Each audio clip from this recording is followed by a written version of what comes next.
তো ভালো থাকবেন দর্শক। আমার কথা বলতে এই পাখির খামার করতে চাচ্ছেন আপনারা, এখান থেকে পাখির খামার করতে আমাদের কি লাগে এটি পালন করলে আপনার কোনো বাধা নেই। আপনি যে কোনো বিদেশি পাখি দেখে বা যারা স্বপ্ন নিয়ে করতে চায় তাদের দ্বারা পাখিকে ভালোবাসেন, পাখির খামার করেন, যদি বাজরিগার দিয়ে শুরু করতে পারেন।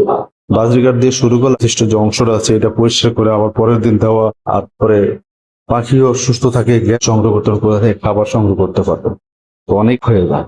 তো দর্শক আসলে আমি অনেক কথা বলে ফেলছি, দেখবেন হয়তো আমি কখনো কোনো হাটেও যাওয়া হতো না। বিক্রয় লালন পালন সম্পূর্ণ কিন্তু নিষেধ, কারণ এটা দেশের মিরপুরের মধ্যে আপনি মিরপুর আসলো, 1 নম্বর আসলো, পাবদান আছে, এগুলোতেও কিন্তু পাখির দোকান আছে।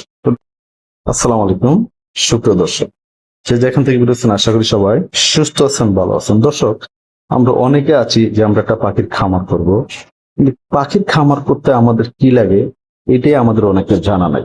অনেকে চিন্তা করে যে আমার টাকা হলে হয়তোবা আমি একটা সুন্দর পাখির খামার করতে পারবো। আবার অনেকে মনে করে যে আমি যে পাখির খামার করব, আমি কেন টাকাগুলো অপচয় করব। আবার অনেকে চিন্তা করে আমি একটা পাখির খামার করব, এই পাখির খামার করে আমি পরবর্তীতে এই পাখিগুলো কোথায় বিক্রি করব, আমি টাকা পাবো কোথায়, কারণ আমি তো লসে চলে যাব। আসলে এই ধরনের চিন্তা ভাবনা অনেকে অনেক সময় করে থাকেন। তো যারা আসলে এই চিন্তা ভাবনা থেকে পাখির খামার করতে চাচ্ছেন, আপনারা এখান থেকে দূরে থাকবেন। কারণ কি, এমন চিন্তা ভাবনা করে যদি আপনি কখনো পাখির খামার করতে চান, তাহলে আপনার দ্বারা কোনোদিন পাখির খামার করা সম্ভব হবে না। পাখির খামার করতে গেলে আপনি প্রথমে মনটাকে বড় করতে হবে। আপনি বুঝতে হবে যে আপনি কাকে সময় দিচ্ছেন, কাকে নিয়ে আপনি ভবিষ্যতে এই বড় ধরনের একটা কিছু চিন্তা ভাবনা করবেন, এগুলো আপনাকে মন মানসিকতা একটা নিতে হবে। আপনার স্বপ্ন যদি থাকে রঙিন ভালোবাসার দিকে, কেউ আপনাকে আটকাতে পারবে না। এমন সুন্দর পাখির ভালোবাসা যারা দেখে বা যারা স্বপ্ন নিয়ে করতে চায়, তাদের দ্বারাই সম্ভব। এই ভাই দেখেন কত সুন্দর করে একটা পাখির এই খামারটা করছে, এটা ছোট্ট আকৃতি ভাবে করছে। প্রিন্স পাখি বা অন্যান্য বিভিন্ন পাখি থাকে, এগুলা কেন করে? মানুষের আবেগকে পুঁজি করে করে না, তার মনকে ভালোবাসে তাই করে। কারণ পাখির খামার করতে গেলে সর্বপ্রথম লাগে আপনার মন, তারপর লাগে পরিচর্যা। আর পাখির খামার করতে গেলে পরিচর্যার সাথে সাথে আপনার একটা সুন্দর একটা আবাসন লাগে। আপনি যেরকম একটা বাসস্থান সুন্দরভাবে সাজিয়ে গুছিয়ে করেন আপনার নিজের থাকার জন্য, পাখিদেরকেও আপনি ঠিক এমন ভাবে সাজাতে হবে, রাখতে হবে। না হয় আপনি যদি পাখিকে ভালোবাসেন, পাখির খামার করেন, যদি আপনার বাসস্থানের মতন পাখির থাকার জায়গাটা না হয়, তাহলে এই পাখি থেকে আপনি কখনো ভালো কিছু আশা করতে পারবেন না। আর পাখি কেনার ক্ষেত্রে আপনাকে সর্বোচ্চ চিন্তা করতে হবে আপনার পাখিটা কোন পাখিটা সুস্থ, ভালো, এগুলাকে আপনাকে মন থেকে নিতে হবে।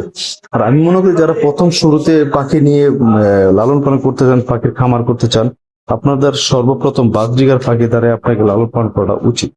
কারণ আপনার চিন্তা আছে যে আমি টিয়া পালবো, সানকুনুর পালবো, অনেকে আরো বড় বড় পাখি চিন্তা করে, কোকাটের, লাভবার্ড, যাই চিন্তাটাই করেন না কেন, কিন্তু আপনার সুবিধা যদি হয় যে আপনি সর্বপ্রথম যদি আপনি একটা এই বাজরিগার পাখি দিয়ে যদি আপনার পাখি লালন পালন শুরু করেন, তাহলে আপনার সুবিধাটা হবে কি, এই পাখিটা কম দামে পাওয়া যায়।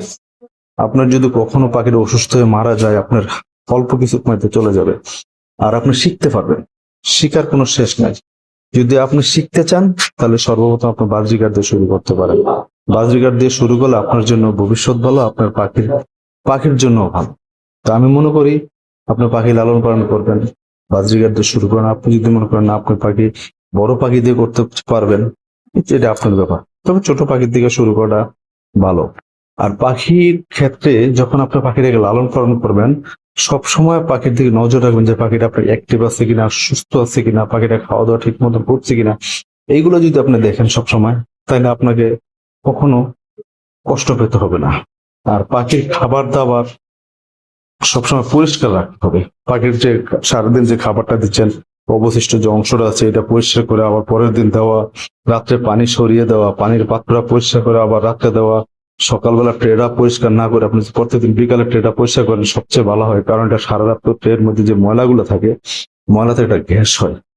তো স্বাভাবিক একটা আপনি যদি কোনো গ্যাসের কাছে থাকি, আপনার কিন্তু অসুস্থ হওয়ার সম্ভাবনা থাকে। আর যদি রাত্রে ট্রে গুলো পরিষ্কার করে ফেলেন, তাহলে সুবিধাই জায়গা হয়, কোনো গ্যাস জমে না। আর রাত্রে পাখি তেমনটা মলমূত্র করেও না। পাখি যেই ময়লাগুলো হয় দিনের বেলায় বেশি করে থাকে। তো রাত্রে ট্রেটা পরিষ্কার করলে সুবিধা, কোনো গন্ধ হলো না, আর সকালবেলা আপনার পরিষ্কার করার ঝামেলাও থাকে না, আর পরে পাখিও সুস্থ থাকে, গ্যাস হওয়ার সম্ভাবনা থাকে না। তো এইগুলা যদি আপনি ফলো করেন বা এইগুলা দেখেন, তাহলে আপনি আশা করি যে ভালো কিছু করতে পারবেন। আর পাখি কেনার ক্ষেত্রে একজন খামারের পরামর্শ নেবেন। ওই ভাইকে জিজ্ঞাসা করবেন যে আমি এই পাখিটা লালন পালন করতে যাচ্ছি, বা এই পাখিটা কিভাবে ডিম বাচ্চা হলে ভালো হয়, কি ওষুধ খাওয়াইতে, কখন কি ওষুধ খাওয়াইতে হয়। কারণ মানুষ যখন অসুস্থ হয়, পাখি অসুস্থ হয়। আপনার যখন ওষুধ কিনে খাইলে আপনি সুস্থ থাকেন, পাখিও ওষুধ কিনে খাওয়াইলে পাখিও সুস্থ থাকে। তো এই ধরনের চিন্তা ভাবনা করে যদি আপনি সবসময় যে পাখিকে খাওয়াচ্ছেন, দেখছেন, আপনার পাখিকে সবসময় পরিচর্যাটা ভালোভাবে দিচ্ছেন, তাহলে দেখা যায় যে আপনি ইনশাল্লাহ আপনার পাখিগুলো অ্যাক্টিভ থাকবে। আর পাখির ডিম বাচ্চা করে আপনি কোথায় বিক্রি করবেন, হয়তো এই চিন্তা ভাবনা আপনার মন থেকে রাখতে হবে। পাখি যখন লালন পালন বাচ্চা হবে, আর আপনি যার কাছ থেকে পাখি নেবেন তার সাথে যোগাযোগ একটা হয় কি, ওই ভাই আপনাকে জায়গা দেখাই দিবে যে কোথায় বিক্রি করতে পারবেন, কোথায় থেকে ওষুধ সংগ্রহ করতে পারবেন, কোথা থেকে খাবার সংগ্রহ করতে পারবেন। তো অনেকে আছে এর মধ্যে আসলে নিজে নিজে চেষ্টা করে যে আমি সবকিছু খুঁজে বাইর করি, তবে সবকিছু খুঁজে বাইর করা তত সহজ না, কারণ পাখির জগৎ একটু ভিন্ন। এই পাখির ওষুধ বোঝাটা, পাখিকে নিয়ে সময় দেওয়াটা, এগুলো আসলে অনেকটা টাফ হয়ে যায়। তো দর্শক, আসলে আমি অনেক কথা বলে ফেলছি, হয়তো বা আপনারা আমার কথার মাঝে কেউ কষ্ট পেতে পারেন, আবার কেউ কারো কাছে আমার কথাগুলো ভালো লাগতে পারে। তো যারা কষ্ট পাচ্ছেন, দয়া করে ক্ষমার দৃষ্টিতে দেখবেন। আর আমার পাখির ভিডিও দেখে যাদের ভালো লাগে, আপনাদের কাছে একটি অনুরোধ, আপনাদের ভালোবাসা অনুপ্রাণিত হয়ে আসলে আমি বিভিন্ন সময় বিভিন্ন ভিডিও দিয়ে থাকি। হাটে যাচ্ছি, বিভিন্ন খামারে যাচ্ছি, কারণ আপনারা যদি আমার এই ভিডিওগুলো না দেখতেন, হয়তো আমি কখনো কোনো হাটেও যাওয়া হতো না, কোনো খামারেও যাওয়া হতো না। আমার ভিউ কম হচ্ছে, তার সত্ত্বেও তারপরে আমি চেষ্টা করছি যে আপনাদের ভালোবাসা দিয়ে আজকে ভিউ কম হচ্ছে, কালকে দুটো বেশি হতে পারে। এই ভাবে চিন্তা ভাবনা করে আসলে আমি ভিডিওগুলা পোস্ট করে থাকি। আর আপনারা আছেন যে সব ভিডিওতে আমার কমেন্ট হচ্ছে তাও না, মাঝে মধ্যে দুটো কমেন্ট আসে, আমি তাতে খুশি, শেয়ার দেখি তাতেও ভালো লাগে। আর বিশেষ করে দেশি পাখি যখন আমি পোস্ট করি, দেখা যায় যে দেশি পাখিটা আমাদের বাঙালিরা সবচেয়ে বেশি দেখে, কারণ দেশি পাখির প্রতি মানুষের আসক্তটা একটু বেশি।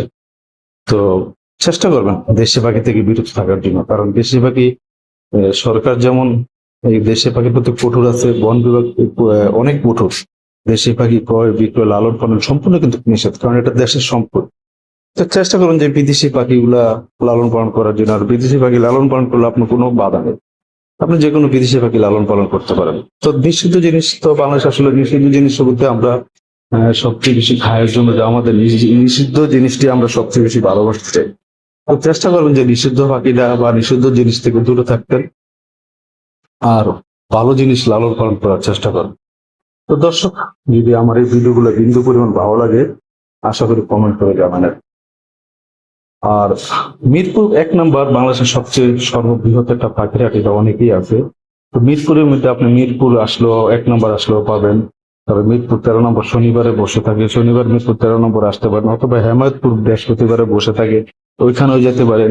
প্রত্যেক রবিবার টঙ্গী বাজার পাখির হাট বসে, ওইখানেও যেতে পারেন। বৃহস্পতিবার মেরাদিয়া পাখির হাট বসে, অনেকে আবার মেরাদিয়া পাখির হাটটা চিনেন না। মেরাদিয়া পাখির হাট হলো আপনার বনশ্রী, যেটা রামপুরাতে অবস্থিত। আপনার ওইখানে গেলেও কিন্তু আপনারা পাখি সংগ্রহ করতে পারেন। তো ঢাকার মধ্যে আসলে এই পাখির দোকানগুলো আছে। আর কাটাবনও আছে, কাটাবন তো অনেক দোকান, আপনারা অনেকে আছেন জানেন যে কাটাবন পাখির দোকান আছে। তারপর আপনার ইয়ার জেলে পাবেন এই কাপ্তান বাজার আছে, গুলিস্তান আছে, এগুলোতেও কিন্তু পাখির দোকান আছে। তো ঢাকার মধ্যে বা ঢাকার আশেপাশে যারা আছেন, আপনারা অনেকে আছেন, অনেকে অবগত আছেন যে আসলে পাখিগুলো কোথায় গেলে পাওয়া যায়। তো ভালো থাকবেন দর্শক, আমার কথা ভুল ত্রুটি হলে ক্ষমার দৃষ্টি দেখবেন। আল্লাহ হাফেজ।